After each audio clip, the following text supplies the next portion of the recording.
The sound of metal scraping against concrete still haunts me. That sharp, grinding noise that makes your jaw clench and your heart drop at the same time. That was the moment everything snapped. The exact second Karma decided to stop whispering and start screaming. But to really understand how a brand new silver Lexus ended up half wrapped around my fence, you gotta rewind about 3 weeks. Back to when I still thought being reasonable could fix stupidity. It started on one of those perfectly quiet Monday mornings in a nice, too perfect neighborhood. White fences, manicured lawns, people waving just enough to pretend they liked each other. I was backing my car out of the driveway, half asleep, coffee in hand, when I saw it. This shiny silver Lexus parked just far enough into my exit that I had to twist and squeeze my way out like I was threading a needle. I honked once, then again. Nothing. Just the sun bouncing off that polished hood like it was laughing at me. I told myself, maybe it's a guest, maybe they'll move tomorrow. But tomorrow came, and the Lexus was there again. And again. By the end of the week, it was like a new part of the landscape. Right there, blocking my driveway every damn morning. I'd curse under my breath, reverse carefully, and drive off angry. Until one Friday, I decided I wasn't going to play that game anymore. I made myself a second cup of coffee, pulled up a chair on the porch, and waited. Right on cue. 8:15 sharp, a guy walked out from the house across the street. Couldn't have been more than 21. Sunglasses, designer jacket, iced latte in one hand, phone in the other. He had that walk. You know, the kind of walk that says the whole world's just background noise. Hey, I called out, trying to keep it civil. You've been blocking my driveway all week. Mind moving it somewhere else?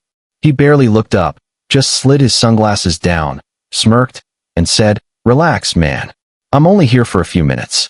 Don't be so uptight." Then he revved the engine like it was punctuation and drove off, bass shaking the mailbox. I just stood there thinking, wow, entitlement has levels. And this guy was playing in the championship. That night, I decided to talk to his mom. Turns out she was the head of the Homeowners Association. Her name was Diana, and she had the kind of smile that could curdle milk. I caught her in her yard, pruning her hydrangeas like she was preparing them for a magazine shoot. I said, "Hi, Diana. Your son's been parking in front of my driveway every morning. It's becoming a problem." She didn't even look at me, just kept spraying water and said, "Oh, that's Ryan. He's only home for the summer. You know how kids are. Maybe you should try leaving earlier if it bothers you so much." And that was it. No apology, no acknowledgement. Just that smug little flick of the wrist and a tone that made my skin crawl. The next morning, I walked outside, and the Lexus wasn't just near my driveway anymore. It was in it. Tires on my property line. I swear, for a second I saw red. I took photos, videos, even a timestamp. At 8:25, Ryan strolls out again, phone to his ear, laughing. "Morning," he grins. "Don't tell me you need to leave again right now." I said, "It's a driveway, man. That's what people use, to drive away." He rolled his eyes. "Then call the cops, dude. See how far that gets you." And then, he just left. Gravel spitting everywhere.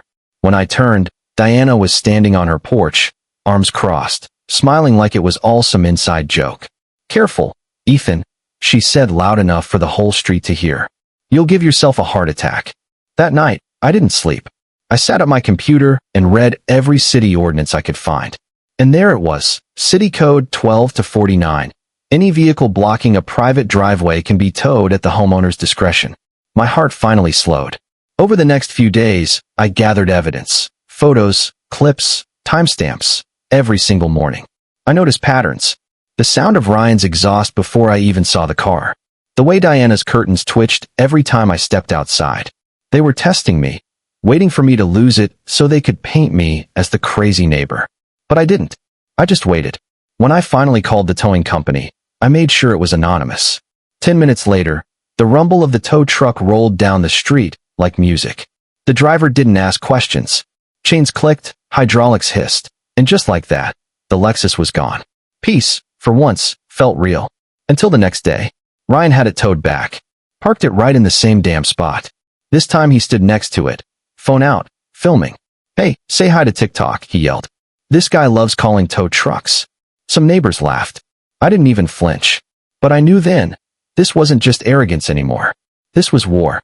Days later, I found a long, deliberate key scratch across the side of my car. That was the line. I spent the next night digging through every HOA document I could find. Buried deep in the rules was something interesting. Section 9.3. Any vehicle with illegal or unregistered modifications forfeits all HOA protection. So I checked. His vanity plate, his registration, and bingo. His Lexus had an aftermarket exhaust that wasn't legal in the state. I didn't need to key his car or scream at his mother. I just needed to let the rules eat them alive. Fast forward to Saturday, the day of the neighborhood block party. Everyone was outside, pretending to like each other again, grilling burgers, playing music. And there it was, Ryan's Lexus parked across my driveway, angled perfectly, like it was posing for a magazine cover. Diana was playing host, handing out lemonade, acting like queen of the cul-de-sac. I checked my phone. The tow driver had texted, "We're nearby. Say when." I waited. Timing was everything. The longer he gloated, the sweeter the fall. When the music hit its peak and Diana took the mic to give one of her sugary little speeches about community harmony, I walked out of my house, calm as ever, phone in hand. Ryan noticed me right away and grinned. "You again? Man, you really need a hobby." I smiled. "Nah," I said. "This is my hobby." Then I tapped my phone once. The low rumble of a diesel engine echoed down the street. Heads turned. The bright yellow tow truck came rolling in like a slow-motion movie scene. Conversation stopped. The driver stepped out, clipboard in hand, steady and calm. Diana froze. "Excuse me. You can't tow that car. This is private property." The driver didn't even blink. "Ma'am, this vehicle's blocking a private driveway. We have authorization." "Authorization from who?" she snapped. I raised my hand slightly. "From me." For a few seconds, no one spoke. The chains clinked, the hook caught under the Lexus, and the crowd went dead silent. Ryan's smirk disappeared. "Hey, don't touch my car. I'll sue you." The driver didn't even look up. "Then you'll be suing the city too, kid." And that's when it happened. The front end of the Lexus gave out with a horrible metallic crunch. The modified suspension collapsed under the tow rig's pull.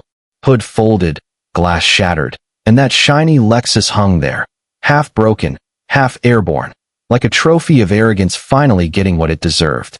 Diana screamed, "This is destruction of property. You'll pay for this." The tow guy just shrugged. "Not me, ma'am. Blame whoever installed the legal parts." You could feel the air shift. Neighbors whispering. Someone said, "Didn't she brag that car was fully insured?" Another voice added, "Guess not." When the police arrived, it was over fast. They confirmed everything. The tow was lawful, the car's mods were illegal, insurance void.